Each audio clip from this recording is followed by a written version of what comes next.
안녕하세요. 골드만삭스입니다. 오늘은 고생대 캄브리아기 초기 5억 4천만 년 전에 등장한 최초의 눈이 달린 절지동물인 삼엽충에 대해서 알아보겠습니다. 이 삼엽충이 이제 그 지구상 동물 중에서 최초의 눈이 달린 동물이 되겠습니다. 이게 5억 4천만 년 전에 나타나서 그 다음에 이제 고생대 초기에 나타나서 고생대 말기인 폐름기 2억 5천만 년 전에 멸종을 한 동물이 되겠습니다. 그래서 지구상에 한 3억 년 동안 있었기 때문에 진화상에 여러 가지 유리한 조건을 갖추고 있었다라고 보여지게 되겠습니다. 최초의 눈을 가진 바다의 왕자가 되겠습니다. 이들은 삼엽충은 주로 플랑크톤을 먹게 되고, 그다음에 이제 그 청소동물, 그다음에 이제 여과 섭식자가 되겠습니다. 땅을 파고 들어가서 땅 속을 휘짓고 다니거나 아니면 헤엄을 치고 다니면서 다양하게 진화를 한 것이 삼엽충이 되겠습니다. 현재 지구상의 동물들이 많죠. 이 중에서 약 거의 80% 대부분을 차지하고 있는 것이 절지동물이 되겠습니다. 이 절지동물은 대표적인 게 이제 곤충이 이제 상당히 많죠. 그다음에 이제 거미, 개미, 그다음에 이제 갑각류, 새우나 게같이 딱딱한 뼈를 가진 게 갑각류인데 얘네들이 이제 전부 다 절지동물이라고 되겠습니다. 그다음에 얘네들은 외골격 동물로서 장기적인 생존에 유리한 조건을 가지고 있습니다. 겉에 이제 딱딱한 걸 많이 갖고 있어서 이제 생존에 유리하다. 그래서 이제 지구가 예를 들어서 핵폭발이라든가 무슨 행성과의 폭발을 인해서 지구에 엄청난 자연재해가 일어나서 지구가 이제 멸망을 한다 할 경우에 이제 인간은 이제 제일 먼저 죽겠죠. 어떤 화재만 크게 나도 인간은 다 죽으니까. 하지만은 지구가 완전히 뭐 핵폭발이라든가 아니면 이제 외계 해성의 충돌이라든가 아니면 뭐 태양에서 날라오는 뭐 이제 그 태양풍 때문에 뭐 어떤 지구가 어떤 그 전체적으로 다 멸망한 아니면 뭐그 대빙하기가 와서 지구가 아주 그냥 얼어붙는다든가 이런 그 엄청난 재해가 와서 지구가 거의 멸망에 지구가 완전히 파괴됐을 때도 살아남을 수 있는 제일 우선순위. 인간은 제일 먼저 죽겠지만은, 제일 먼저 죽겠지. 그 중에 그 살아남을 수 있는 것이 첫 번째로는 이제 미생물이 되겠습니다. 박테리아. 우리 몸속에 사는 대장균 같은 박테리아들이 극한 환경에서도 살아남게 될 것이다. 그래서 이제 박테리아라든가 미생물들의 어떤 그 강한 놈들이 그 극한 환경에 살아남을 수 있고, 그 다음에 이제 두 번째로 살아남을 수 있다고 보여지는 그 동물이 바로 이제 곤충이 되겠습니다. 어떤 환경에서도 상당히 살아남을 가능성이 극한 환경에 살아남을 가능성이 많답니다.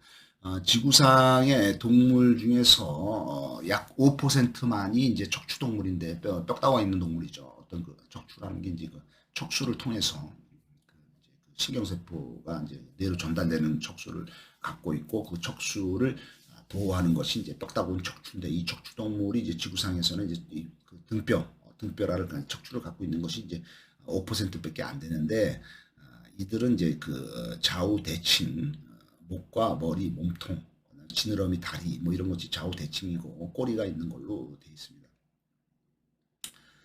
내골격을 가지고 있다. 그래서 이제 그 척추동물들은 이제 안쪽에 뼈다구가 있는 거죠. 그러니까 우리 그 인간을 포함한 그 등뼈, 척추 가지고 있는 척추동물이 이제 지구상에 5%밖에 안 되고 얘네들은 이제 내골격 몸 안에 이제 뼈다구가 있다. 그다음에 이제 얘네들 이제 곤충이라든가 얘네들 절지동물들은 몸 바깥에 뼈다구가 돼 있다. 외골격 이렇게 되는 거죠. 그래서 이제 이 절지동물들 몸 바깥에 뼈다구를 딱딱하게 갖고 있는 절지동물들은 생식기간 어떤 그 남녀가 수정을 할 때 외에는 대부분의 이제 혼자 따로따로 삽니다. 단독 생활을 하게 됩니다. 그다음에 이제 전체적인 이제 집단 생활, 사회 생활을 하는 개미는 버섯을 키우거나 아니면 다른 동물을 키워서 이제 새끼들을 이제 먹여 살리는 거죠.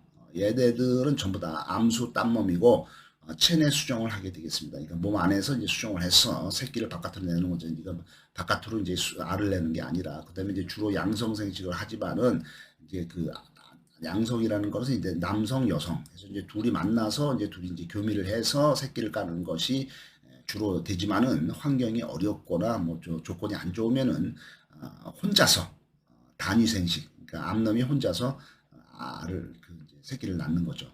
그래서 이제 체포 이제 겉에 이제 그 몸 바깥은 키틴질의 외 골격을 이루고 딱딱한 거죠. 키틴질이니까.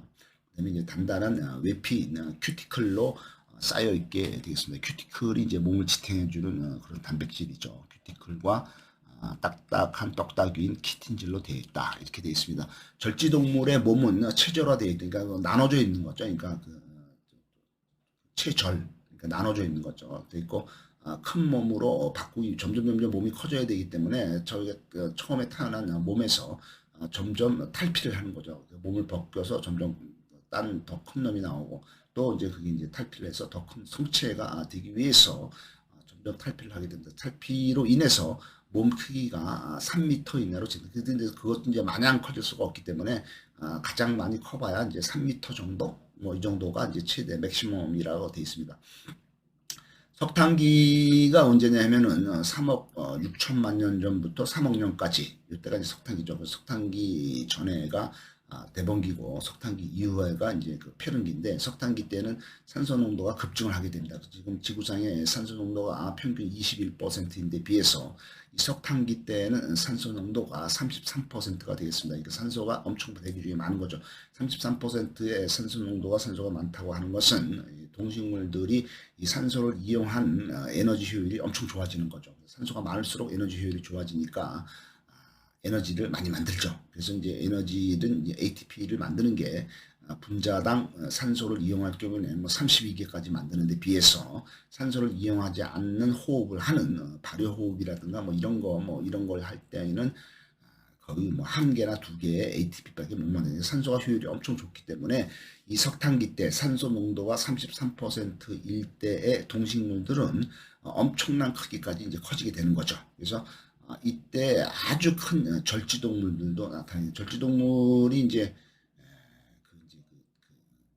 탈피를 해야 되기 때문에 태어나서부터 맥시마이즈 사이즈가 이제 3m까지밖에 안 된다고 하지만은 산소 농도가 높아서 그 에너지 효율이 높아지기 때문에는 엄청나게 큰 절지동물들이 나타나게 됐습니다. 이제 그 중에 하나가 아르트로 플레우라 뭐 이런 그 절지동물도 있었다 합니다. 이 동물은 너무 크기 때문에 폐로 호흡을 하지 못하고 기문, 그러니까 몸 등이라든가 배에 있는 그 숨구멍, 이게 이제 기문이라고 그러죠. 이 기문으로 호흡을 하거나 기관계로 호흡을 하게 되겠습니다.